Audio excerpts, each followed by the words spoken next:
the Canadian Navy's new Arctic fleet have to do with this corny joke? They're both used to break the ice. Alright, just a little quick humor there for you, eh? Mr. Secretary General, distinguished delegates, Ian, it is an honor for me, as the Foreign Minister of Canada, to speak to you today about the important issues confronting us as members of the United Nations. C'est un honneur pour que j'ai parlé aujourd'hui chez les Nations. There's no pepper plug here? Oh, thank God. Alright. This will take half as long as we had thought. I'm very glad to be back in the United States, home of the Montreal Expos. The great partnership that has served our two countries so well for over a century remains strong. However, the problems facing the world today and facing Canada today demand not only partnership, but leadership. Leadership that Ottawa,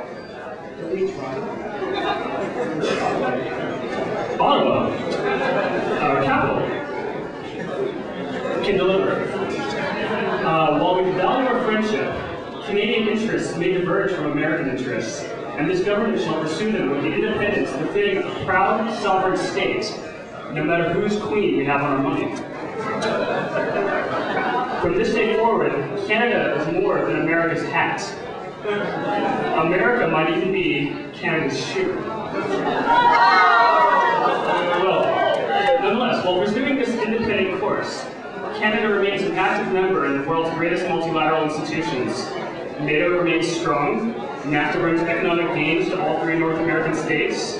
This year we host the 36th annual G8 Summit, where we will bring together the world's largest responsible democracies and the United States to seek solutions to global dilemmas.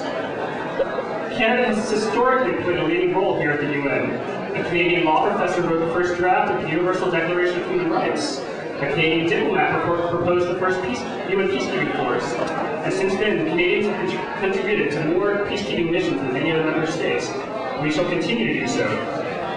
Yet these days, the potential for violence exists within our own borders as well.